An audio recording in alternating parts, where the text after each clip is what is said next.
Yo, my people. What up, though? We back with another episode of All Black Men Need Therapy. My name is Chief, And I'm Bell. And I'm Butta, y'all. and we are here to get the show rolling. This will be our last episode in the month of June. And as you all may or may not know, June is Men's Mental Health Month. So, fellas, before we even get into a check in, or you can make this a part of your check in, I'd like you to answer the question on a scale of 1 to 10. Where you at mentally? Butter, you're it.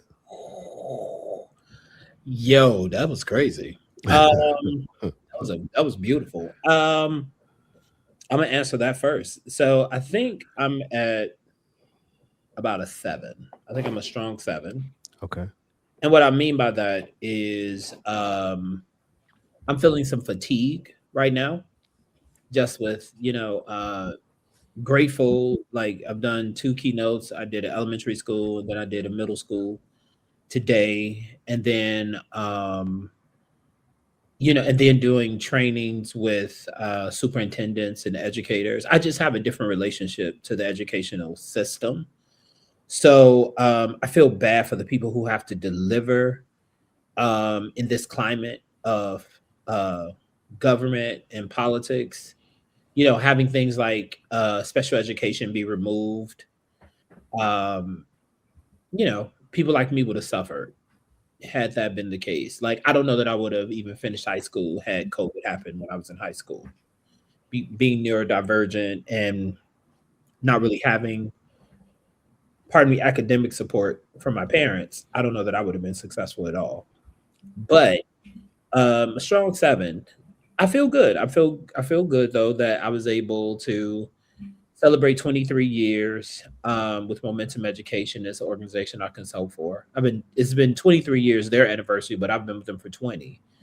Um, Having known the founder and met her as a trainer and facilitator, eventually becoming a mentor, and then being able to spend time with my mentor who's in town now for a training. And I'll be with her this weekend, but I have to go to a school tomorrow and talk to and sit and do small group meetings and one-on-ones with the principal and the assistant principals.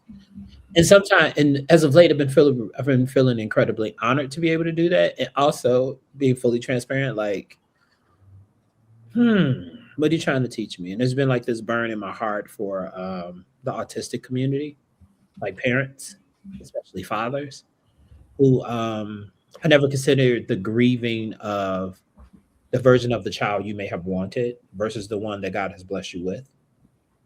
So that's been on my heart real heavy. And I'm struggling with this kind of white to black. Well, I have landed on the knowing that I'm a black man and I'm not a person of color. I think when we use language like people of color, it completely shrinks and minimizes the black experience in America. So I'm clear when people call people of color, I interrupt and go, "You mean black people?" Hmm. A lot of the rights and things like that, a lot of things that we've been afforded have been on the backs of black people, and people have benefited from that, and then use their proximity to whiteness to support in the dismantling of it, and then conveniently jump back when they feel like they've been injured and impacted. I got shit on my mind. Who next? Go ahead. What's good, man? It's good to see you. I ain't see your face in a while. Scale of 1 to 10. How you doing? I'm probably a solid 8, to be honest. I had a moment this week where typically, and I don't know how it's all going to shake out, but typically with me, my ambition defies logic, right? So if I feel good about it, doesn't matter what the circumstances are. Like, if it's a risk, I'm taking it, provided I feel good about it. And this week, I had an opportunity to pursue something, and I chose not to because keeping my mental health at the forefront of that decision. So because of everything I have going on, it caused me to think about more than myself, right? Because for me, it's like, yeah. And even when I was speaking to the person responsible for this role that I was pursuing, I told them, I'm like, you know, You ask me, I can.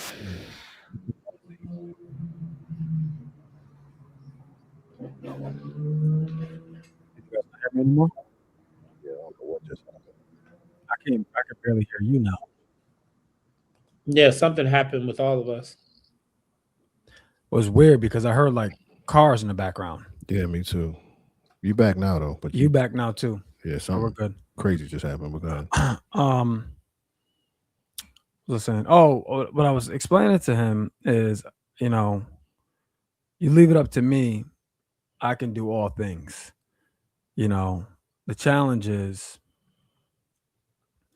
if I pursue this opportunity, it would be more than just me that would be impacted. So I opted out, and it's weird because I don't do that. Like I don't do the. I'm okay with doing the hard. Another way to say it. Like I'm okay with doing the. You sure you want to do that? Like I'm okay with doing that. And then this time I'm like, nah, actually I'm not gonna do it. I'm not gonna pursue it, and I'm putting my mental health, to your point, at the forefront and of for timing. So I feel good. Man, I say give myself a solid 8. All right, for me, I think I'm 6'7". Mhm. I'm I'm in I had some challenges in fatherhood this week that have been on my spirit heavy. Another something went down today that I was a little uncomfortable. I don't really want to talk about it right now, but it weighs it's weighing on me, and I mean I'll get through it, but it was just it's super uncomfortable. Um, but I mentioned before you got on, Bell, like how this school year seems to be dragging along, and it's crazy because it ended last week. But I still feel the weight of that shit. Like it was a really rough year. And to your point, but about the school year, like I know what that feels like too. And just because we're going through a funding deficit right now, $19.4 million or something like that. Yeah, We yeah, ended up yeah. I know that the district showed up as the fifth worst school district in the country. Country in in the the state. state. Excuse me. Nah, I didn't know that. Hmm. I know that two of our middle schools, two out of the four middle schools we have, showed up in the top 15 worst middle schools in the state. Mm. So that kind of sucks. I lost another opportunity due to experience in a legitimized admin role, but it was a good good learning curve for interviewing process. Um, on a lighter note, uh, kids are still happy and healthy, and Bubba has decided that she wanted to lock in and really prepare herself for her sophomore year of softball, and has been up every day this week at 4:30 to be in the gym for 5, conditioning, strength training, and just With a trainer or by herself? her and I get up and go. And That's what's up. Yeah, I got a update on your Apple on my Apple Watch that you finished the workout today. yeah, so we've been in there every day this week. Stupid sore, but if I can assist in helping baby girl reach her goals, then it is what it is. But the cool part about it is I wake up and I get ready to walk out the house. She in the living room already ready already. You know what I mean? Like dressed and ready to go. That's Um, what's up. we ran Can't teach that. nah, word. Well, it's cool because remember I was struggling in the past trying to get her to like want it herself, and now she's already ready already. We ran a half mile today too. I went in the Nike app to record it and turned the music on and never hit start on the damn app. Hey, but you did it though. I couldn't tell you the last time I ran. Yeah, so and then she ran with me, so that was kind of cool. We only did a half mile just to kind of see where she was at. We did nice, real slow pace, but it was cool. Um, what else I got? Um, I think that's it, man. Outside of that, So you're all 6'7", 6'7" yeah. I ain't yeah. Just because today today. it Yeah. was yeah, it was a difficult little challenge I had to navigate through today, and I got through it, but it's still weighed on me a lot. I'll tell y'all niggas about it at a later date. Um, yeah. So I mean, I'm okay. It ain't gonna bring me down, but just in this current moment is where I'm at. But with that being said, fellas, you know me, I'm always scrolling trying to see what resonates that we could talk about. So I actually met this brother out in Houston when I was recording my album, um, which I think I'm gonna push back until next year. I'm gonna talk to Sir Billy about it. And Damn, that's kind of a big deal. yeah, it's just if I want to do it right, I need to I need to have the appropriate funding to do it right. And we put a lot of work into this project, and I really really like it, and I just want to make sure I do it. I give it the credit it deserves, and put my best and most valiant effort behind it. You know what I'm saying? So we're gonna talk more about it on Monday and get to it. But he had a shout out to my man Sir Billy Dorsey. He lost his father-in-law. His Mm, wife's yeah, his wife's dad passed away, and it's a heavy time for them right now. So with all that in the mix of it, it's just like I don't know. maybe it makes sense. Yeah, so we're gonna chop it up and see how it goes. Nevertheless, I met this brother in Houston when I Wait, was in there. sidebar. My ask as a supporter is if you do push it, can you at least drop some shit until then? Yeah, Not from the album no, necessarily. yeah. It's fun. I wrote one today actually, just about the whole thing about my random thoughts. But Hmm. the piece I wrote today was about starting and not finishing, and falling into stagnation. So yeah, so we're getting that. We're getting that. Cool. We can get that back That's rolling my again. only ask. Yeah, we can get that back rolling again. Um, Nevertheless, y'all cool to jump to watch the little clip. I found the clip and I was like, this is pretty interesting. Maybe my guys can talk about this. I got a couple questions as it pertains to our children and Butta, you could still, obviously join in this. But let me know what y'all think about this joint. Check it out. Who breaks the family cycle typically becomes the villain. The moment you stop participating in your family's dysfunction, you suddenly become the villain for some reason. Now you bougie. Now you think you better than everybody else. Now you change. But what they don't tell you is this. Breaking the cycle will make the people who refuse to break it uncomfortable because your discipline exposes their excuses. Your boundaries will expose their entitlement. I remember one time I was talking to my brother. I was giving him some game, just trying to show him that he could move a little smarter in life. He said, "You still Lil Rod," trying to remind me of who I used to be, trying to pull me back down to the version of me that he was comfortable with. Because when you evolve, some people in your own family feel like you're abandoning the old version of yourself. Then I heard from another sibling that my own mother be calling me bougie because I don't live the way we used to live, because I set boundaries, because I refuse to participate in the chaos and the drama. Here's another thing people don't talk about. Family will always ask you for favors when they feel like you got it. They're gonna ask for money, they're gonna ask to live at your place, they're gonna ask for help. But the moment you tell them no, that's when they're gonna tell you how they really feel about you. That's when the name calling start. That's when the disrespect come out. That's when you find out they never respected your boundaries in the first place. See, breaking toxic family cycles is lonely because the people who benefit from the cycle are the same people that's gonna get mad when you stop participating in it. They want to access the old version of you. When you're operating outside of that, you can clearly see the toxicity and all the drama that goes on. If you're the one in your family that's trying to do better, trying to think better, trying to live different, don't be surprised when they call you bougie. Don't be surprised when they say you change. You're supposed to change. And to be real, sometimes the only way to break a generational cycle is to become a villain in the story that they tell about you.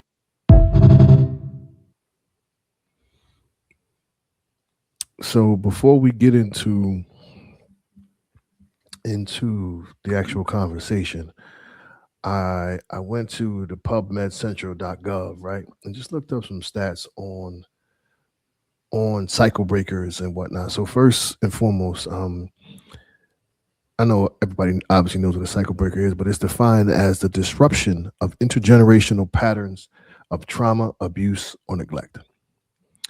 And there's something they have called the three risk factor. And the studies analyze historical data that indicate parents who experience early life maltreatment are roughly 3 times more likely to abuse or neglect their own children as compared to those with no such history. And someone says, oh, this, the pub, pardon me, the PubMedCentral.gov, right? It says that it's not genetics. Experts in the power of cycle breakers note that while biological traits like anxiety can pass down, the negative behavior cycles are learned. Clearly, we know that.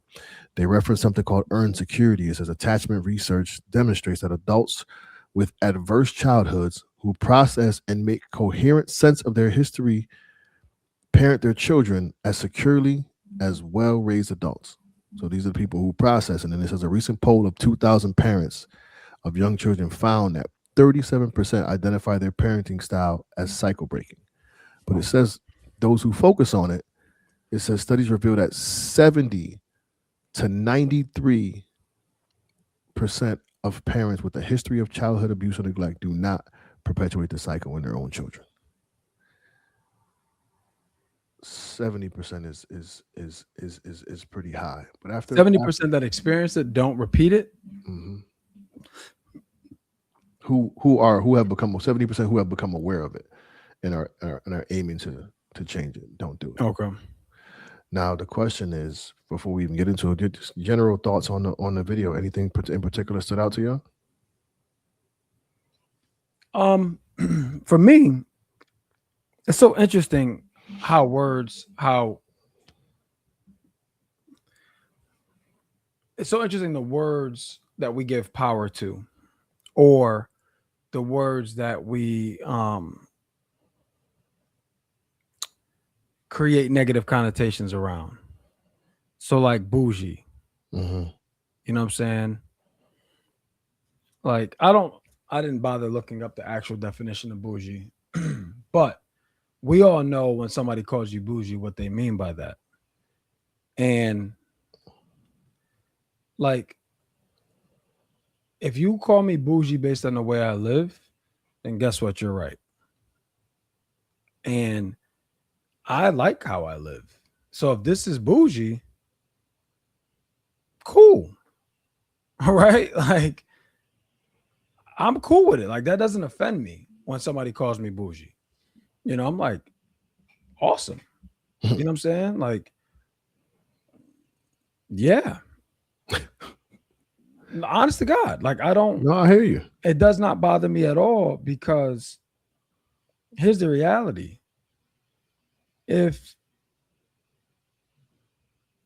the reality is, if you're calling me bougie, trying to demean me, it's because there's something that you're insecure about. Has nothing to do with me, because I'm not commenting on how you live. You know what I'm saying? Like if anything, with me knowing me, I'm trying to help you create some opportunity for yourself. Whether you do it or not, that's up to you. But it's like if I'm bougie, then bougie's not bad. I'll take that, because my son's in a good school system, right? Like I'm in a safe environment. If that's bougie, then one should strive to be bougie. You know, not try to tear somebody down for doing the things that we've aspired or wish we had when we were younger. You know what I mean? So I think there's definitely a cycle that can continue to perpetuate itself if we don't change our environments and change our the people we're around, quite frankly. So that's all. It's just I just find it interesting how in our community bougie is so negatively looked upon, down upon, but it's like, what are we really talking about? Like, why am I bougie? Like, can we peel back the layers, right? And let's talk about why. Okay, I'm bougie. Okay, why do you think that? What about me to you is bougie? And then let's talk about those individual things, like the culmination of things that you say that makes me bougie. And let me ask you, if you had this opportunity, would you not want to participate? Mm-hmm. You know what I'm saying? So it's like, what are we talking about? Like, So that's all. That was my first thought, like in terms of You said a couple of things that I thought was interesting. One, you said if you had this opportunity, I think it's presumptuous to assume that they think that they could have it. I find that people, like when I think about money, um, people can't always talk money because they don't believe they deserve it, and it's an internalized thing. So Mhm. the first thing they go to is what they've learned from what they've been handed down. You know, money is the root to all evil, and I'm like, no, evil people with money is the root to all evil. Money is energy. Like, how is it money's fault? And then people are like, you can't buy happiness. My happiness is on layaway. You're never gonna give me money, and I'm gonna be sad about it. You know what I'm saying? Like, I don't know. And I think money, I think the whole bourgeoisie or the bougie thing is around, oh, you've changed. I think money should change what you eat, where you live, how you travel. Like, money should change some things. I think in the case of, first of all, I love that brother. I watch his reels quite often, never saw him before. but I think that when it comes to this whole, the I'm at a point in my life where I'm willing to be the victim in your story. And it happened the moment I started creating boundaries. I felt like people had too much access to me. And once I limited my access, I was told that I was moving funny. And I was like, then laugh.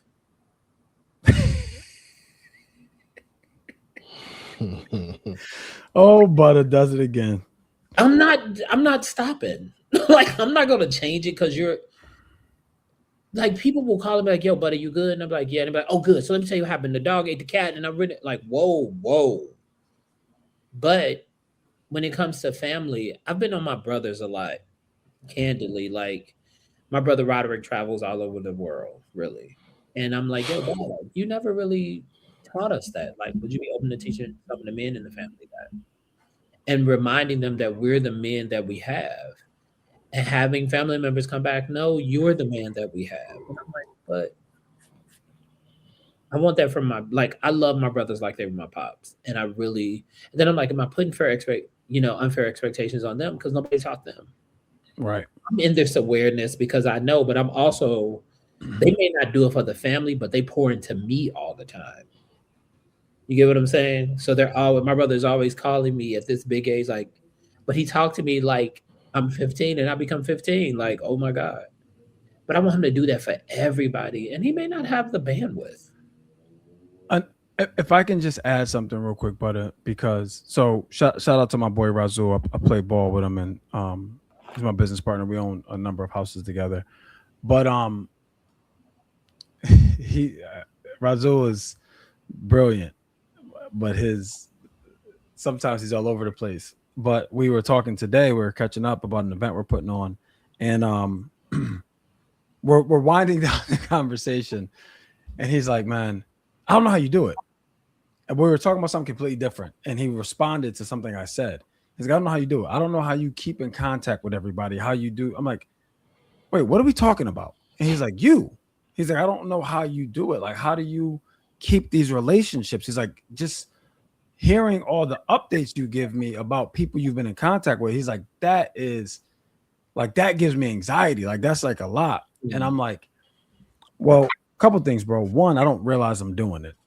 Right? It's something that is inherent. Like, I don't know that I'm doing. Like, I don't know that I'm breathing, but I know I'm breathing. You know what I'm saying? It's like one of those things."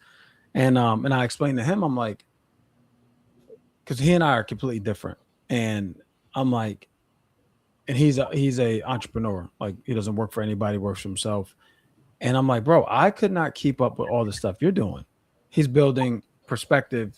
He bought a bunch of acreage and is building between 50 and 100 units. All right. And I'm like, and he's explaining to me the process. I'm like, bro, I zoned out because I can't process that. Like, it's just too much. So my point in saying all that, but is I wonder if your brother even realizes he's doing anything special. You know what I'm saying? Like, and I don't know if he is or he isn't. I'm just saying, like, it sounds like that's whether he was taught it, he learned it, however he acquired that perspective that he wants to and needs to travel the world. I wonder if he looks at it like this is just something I'm doing. I don't deem it as special, or I don't deem it as a superpower. And I'm just curious. No, you're on the money. You're on the money. And that's the thing that I had to realize, like, this is his Tuesday. Right. I'm trying to motivate my family to get like passports. And I'm like, get your passport. And it's like, well, I'm gonna get to it. I was willing to do I was willing to contribute money. Like, I'll pay for it, like, whatever. People still don't have passports. And then I had to let it go. One of my nieces was like, Uncle, and they called me Uncle Dad. They were like, just keep doing what you're doing. Everybody ain't gonna get it. And I think And everybody can't go. everybody can't go, even if it's your family. That is painful. Tough pill to swallow sometimes. Yeah. Indeed, it is. So it's a good segue for me because when I heard it, obviously I've seen it before you fellas, but when I heard it just now, the first thing that came to mind was like our conversation about survivor's remorse. Like that's kind of what I heard in terms of like setting boundaries and being a villain in the family. But in listening to you all talk just now, there were a couple things that resonated with me. And boundary setting was something I had a difficult time doing well into my adulthood. And I would almost minimize. I mean, I think with the nature of kind of how we've been wired, but like we have not yet to, but like we had or still have difficulties celebrating ourselves and patting ourselves on the back. So to your point, like when we may not be aware of all the things we're doing because it's on to the next for us so often that when I found myself, this is not even related, but I don't know where my mind went, but like when I've been called bougie before or whatever, and I distinctly remember who called me this, and my response in the moment was to kind of like minimize myself and well, yeah, if me being bougie because I love the way because I've worked hard to get to where I'm at, blah blah blah. I caught myself minimizing myself in a moment to kind of appease their thoughts of me. Does that make sense to you guys? Makes perfect sense. And it was just interesting to hear you guys talk because I'm listening to, I'm listening to you guys, I just kind of put myself in your spot. I'm like, what would I do in that moment? And I was like, what I remember distinctly, like minimizing my accomplishments and making myself small to kind of help this person be a little bit more comfortable. And I'm sure if not, we've all experienced that, or the people listening can probably attest to having that kind of sentiment around that. So what's interesting in that? What's interesting is I would say that's you're a product of your environment. Mm-hmm. Right? Like wherever you were with that was said to you, I would venture to believe it's not too far from the environment that you grew up in. And the people who said it, or the person who said it, is not far removed from the environment you grew up in. I would argue that, whether it's true or not, that's what I would argue. And your reaction is natural. That at one time was my reaction. You know what I'm saying? Because you grow, again, I've talked about this about myself a lot. I grew up thinking we were all the same. The reality is we're not all the same. We may all come from the same circumstances, but we don't respond the same way, right? We're all different, right? In our own rights. So there was probably a time I did the same thing, right? I know there was a time, I know there was multiple times that I did the exact same thing. So on my team, like my work team, my corporate American team, right? I get labeled bougie on my team, but it's so different, right? I go back and forth with my partner, who I call her bougie. She calls me bougie, and we both try to prove who's the bougiest, right? Mm-hmm. Here's the difference though, bro. The difference is the things we're talking about is not the things I would be talking about to the person who once called me bougie. Mm. You see what I'm saying? Mm-hmm. Like, it's levels, you know? And what I'm saying is we're having the same conversation, but in two different environments. Mm-hmm.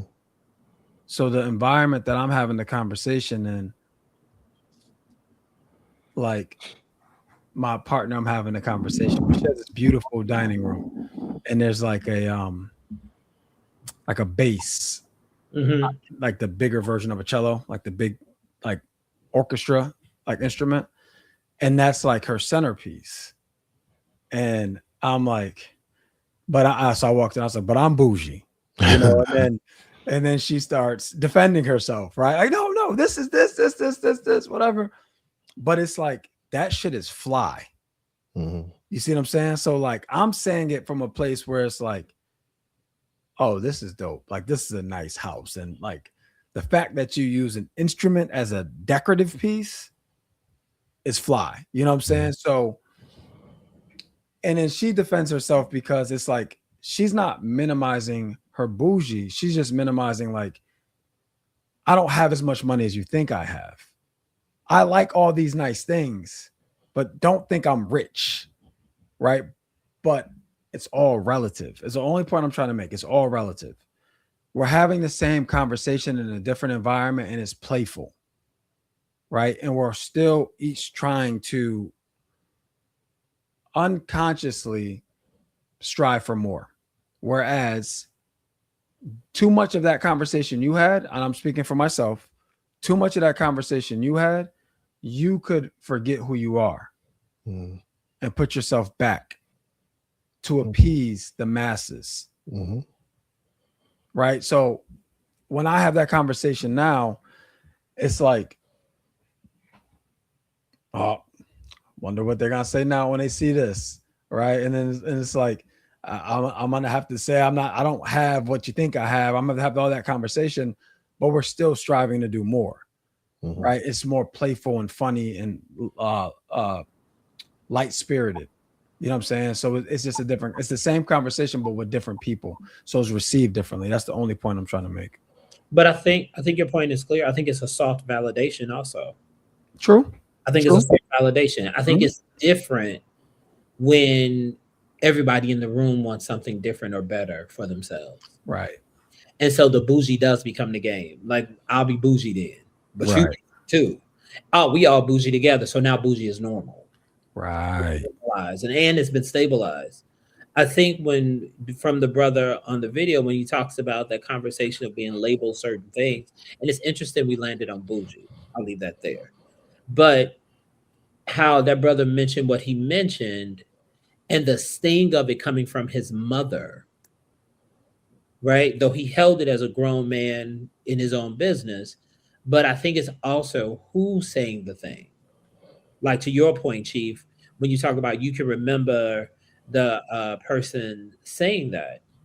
I was disrespected by somebody for years, and I was trying to be kind and loving, and I finally had to go, you don't deserve a seat at my table. Now, because I know what you need, you can stay in the room because I know they don't have family the way I have family. So you get to like, I never would tell my family not to mess with them because it's not anything personal. It's on me. My boundaries are on me. And I believe that it's ironic that you would mention instruments because I tell people all the time one thing that I try to encourage people to do is to clap for themselves or never always be an audience. You got to clap for yourself. If you think about what the word re means, right, you redo, right? But if you don't remember, then you'll stay broken. You got to fuse yourself back to yourself. And I think when you remind yourself of those achievements, you're remembering, you're bringing you back to you, right? Because if you don't remember you, then you can't get upset when other people don't, right? I don't walk into spaces and people are like, yo, I'm like, hey, why y'all didn't say butter? I love being Uncle Butter today. Love it. Because the only expectation in that moment is just to be loved. Butterfly Soul has to be on and perform and da da da da. And I don't always feel like that. But I think also it's important that if you don't toot your own horn, that's fine. And I've Mhm. said this before, play your drums because maybe you weren't born with a horn. But if you get enough people around you playing their own instrument, then we got an orchestra. And nobody is like complaining because I can't play the drums. I'm killing this ukulele. to finish that statement, Butter. And when you play your own instrument, guess what? We can make something beautiful. That's it. That's it. And that's the missing piece. So when you were talking, Butter, and I was thinking about what I just said, I think about my cousin. Shout out to my cousin Mo.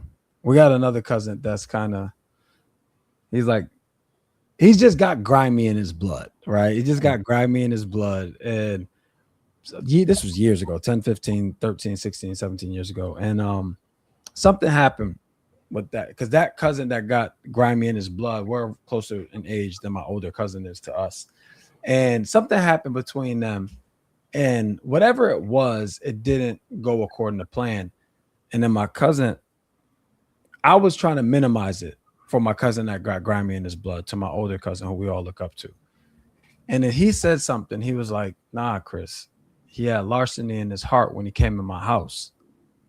Regardless of how it played out, he had larceny in his heart. And I'm like, damn. Like, there's nothing I can say to that. Right. Because I know he did. It just didn't work out the way he wanted it to work out. Right. But I know he did. And I say that to say, what's in that person's heart, right? These people who are potentially painting us as the victim, or highlighting our accomplishments like a negative. What's in their heart? Envy. That's the difference, right? Like, that's the difference. Like, that bougie conversation that I have now is lighthearted. I said that, right? Like, we're just playing. We're having a good time. Yeah. It's not coming from a place of envy. No, you know what it's coming from? It's coming from a place of have, right? It's coming from a place of have. They all have. So me having is just taking them out of the spotlight. So they try to pump me up in the spotlight to take them spotlight off of them, and vice versa. I'm pumping them up in the spotlight to take the spotlight off of me. But we're all still achieving. We all still have. But we don't want to be the one that has the most. So nah. You got it. Nah, you got it. Right? Real quick, and I'm gonna shut up. I'm gonna mute myself because Chris, you fucked me up. I'm gonna say what it is. I just heard the word have very differently in this moment at this age. Everybody have something. You, that person that's jealous, you just have not. That's a bar. I said, I didn't have it until just this moment. Like, oh, we all have something. You just have not. Got it. And then you have audacity to call me bougie. It's what you have. That's what you have. Right. But we're so focused on the have not. We don't really we can't have the gratitude in what we already have. And then this is the other thing about that larceny in your heart. If larceny isn't in that cousin's heart, it's not personal to you. Right. It's not personal. Right. That's in that person's makeup based upon what we three just said. What you got on it, Chief? No, so I'm hearing that, and just in equating it to the larceny in the heart. The one specific moment I could think of where I distinctly remember like dialing it down. It was definitely from a place of have not, but I can't attribute it to who they are. So I think it was just why it was a moment of maybe envy or jealousy in that moment, but I don't think that's who they are at their core. Interesting. Say more. I just based off of the person I know them to be, and every other experience has been open arms of gratitude and appreciation. I think in this particular moment, it was on the back end of some pretty big accomplishments, and I got that comment, and it was like, oh, and obviously to Bell's point, given on the circumstance of where they were from, could have a lot to do with it. I have a lot to say, but Butter, I want you to go if you have something to say, but I have a lot to say about this. I just believe if you jealous a little, you jealous, period. I don't want my friends in my life can't be my friends if you jealous of me a little. You cannot, I don't want you in my life. That's fair. Because there are people in my life that are killing the game. As you were talking, I was thinking about how much I love you all as fathers, more than just men and brothers and my brothers especially. But I just love. I get my father ghost gets healed Mm. when I watch y'all talk about, even in your upset. I don't think people understand how deep and rich that love is. I was sitting with the thought, what if I was jealous of that? Like, what would that look like? You always talking about your kids? Like, you know what I'm saying? Because Mhm. people will say that kind of stuff. Yep. You always talking about your kids, but it's because I just had to remind a good friend who's constantly going, they cutting up and they doing this. And I'm like, they got parents. He the father. Your son is in their early 20s wilding. You raised them though, dog. Mhm. Now I'm uncle. And I tell them all the time, your dad brought me into your life. I'm grateful for that. But I'm trying to get him to do something as simple as hug his boys. Well, I didn't get that. Do you get what's occurring because you didn't get it? But I love that he a father. And for me, like when I hear that larceny in your heart thing, if it's in you, dog. There's nobody I'm walking around hoping or wishing that I had anything that they got. And that's just the truth. I love seeing the people I love win, though. That shit turns me on. I'm like, God, you on my block. Let's go. If you in the house of the people I love, you got it. But I think, and I'm not saying cut the person off, but I'm saying pay attention. Right. I'm saying pay attention. And I'm gonna shut up. Pay attention. So, I forgot what album it's on, and I honestly forgot the song, but it's a very telling. Oh, it's on the R. Kelly Jay-Z album. I forget the title. Well, for Best some of both reason. worlds. Best of Both Worlds. It's on that album. They have a song together, and it's an intro. Jay is like, when you got somebody with you, and y'all and talking about one of your homeboys, and y'all both down. So it's like y'all both in the same place. So you're not gonna really see who that person is because you're both fucked up. He was like, and if you come up and they still down, they still need you for help. You know what I'm saying? So they're not gonna really show their true colors. When you really see their true colors is when y'all both got something. Then you're gonna see who that person is. And sometimes, and all I'm saying about this is, when somebody's saying something lighthearted and out of admiration, Mhm. and then they're saying it with a slight. You know what I'm saying? Like I remember being in a barbershop one day, and me and my barber, we was talking, and then I was like, yeah, I'll be in Cancun, for our annual trip, whatever. Dude getting his hair cut in the next chair. He was like, must be nice. I was like, it is actually. I was like, I don't know if you ever been to the JW Marriott, but I suggest you go. Like, it's real nice. Like, it is nice, because that must be nice is must be hate. You know what I'm saying? So I don't let that go unchecked. So I say something about it, because, like, just say you wish you could do that, versus trying to minimize me. Yeah. You know what I mean? Like that's all that is. Like, yeah, you're whatever adjective you want to use, jealous, envious, whatever, right? But at the end of the day, it's like, if you could do it, you would. Yeah, I heard must be nice. I heard this nigga think you better than me. Yeah, it must be hate. That's what Nas said. You know what I'm saying? So, but that's what somebody said to you, and you minimized it. That's all. I'm not saying that person's a bad person. I'm not saying that at all. I'm just saying, like Butta said, pay attention. No, yeah. Pay attention. And also, it's like, I don't want to be around that, bro. I don't want to be around that. Like, I don't want to be around it. I play Catan, which is a board game with my neighbors, bro. Like, you think we having them type of conversations? Ain't nobody thinking. That's what me and Lorraine was talking about. Where I live, with Boston, any major city, you can be living next door to a multi-millionaire. You would not know, bro.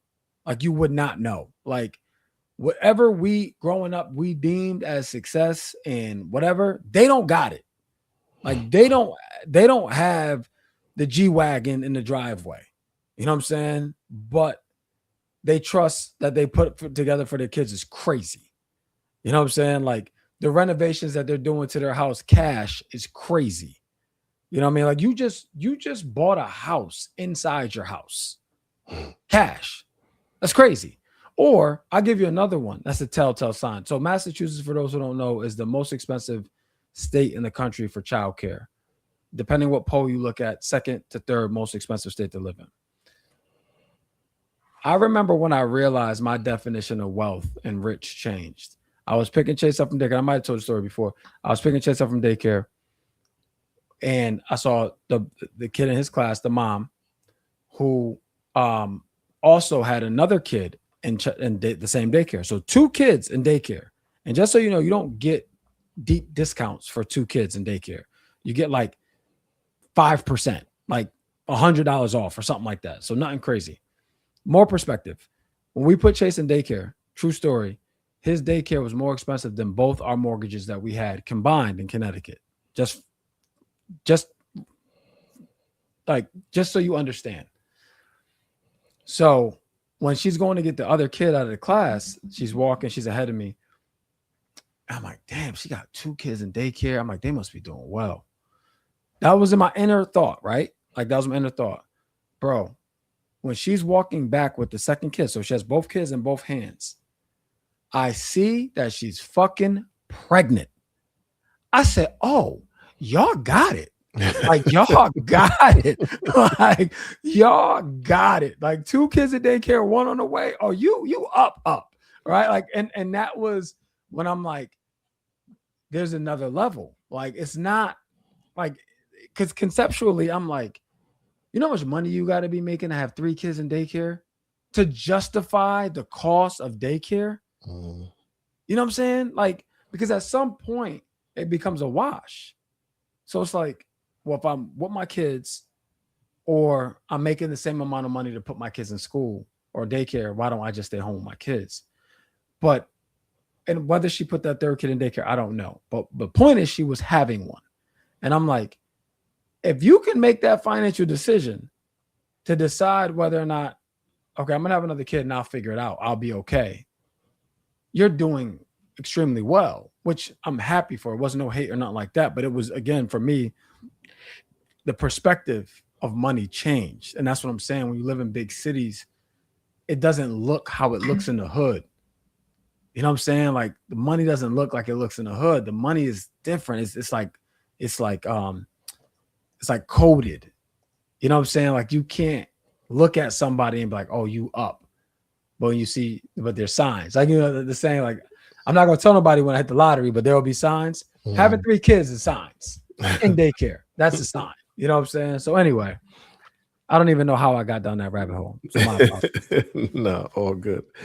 But yeah, so there's a couple more questions I want to ask, but we running short on time, and I promised Bubba I would help her with this thing. So we derailed from the conversation a little bit, and I think it'd be good for us to pick up on this in our next episode, because I wanted to talk about what we've done in particular to be cycle breakers or to break cycles.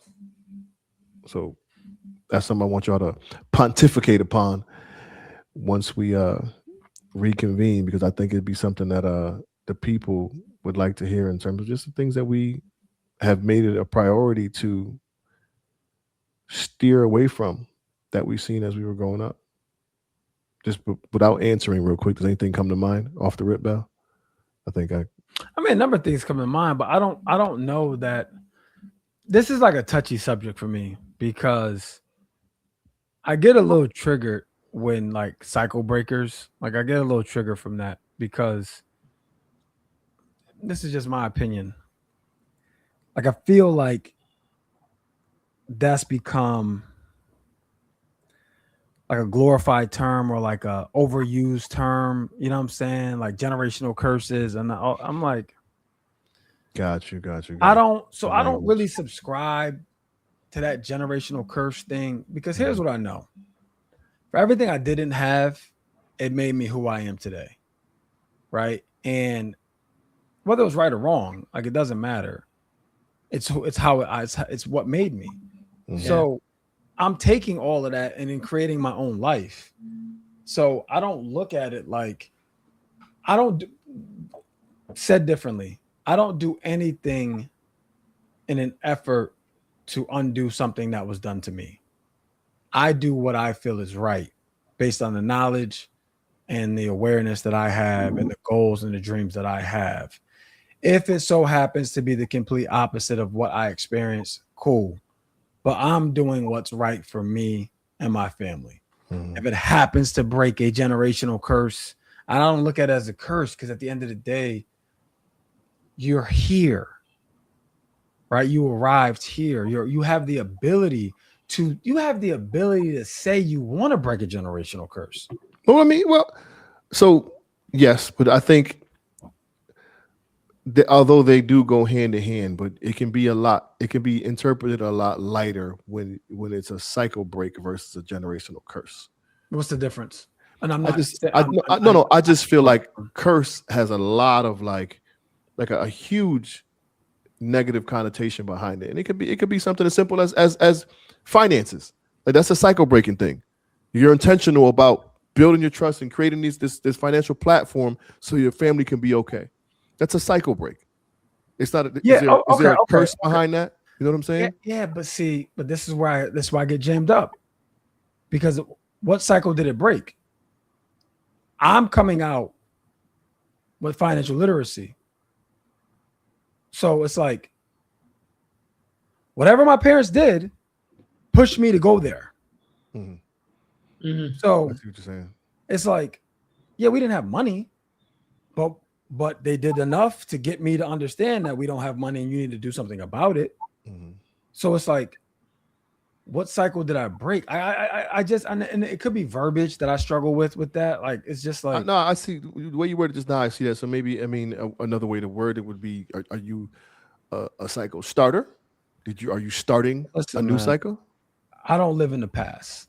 That's another way for me to say this. It's like I appreciate everything that happened to me in my upbringing. And my upbringing, for better or worse, got me to exactly where I am today. So it's like, I get it. I get it. I don't want my kids to live how I lived. I get that. But my parents instilled enough in me, the environments that I grew up in instilled enough in me to help me do something about that. Right. So it's like, what if, hypothetically, I didn't have that environment? What if I didn't have those circumstances?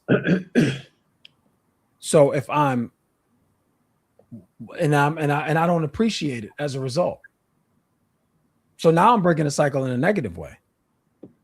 Right? So I had, and because I had, I didn't care. And because I didn't care, I don't do anything about it for my future.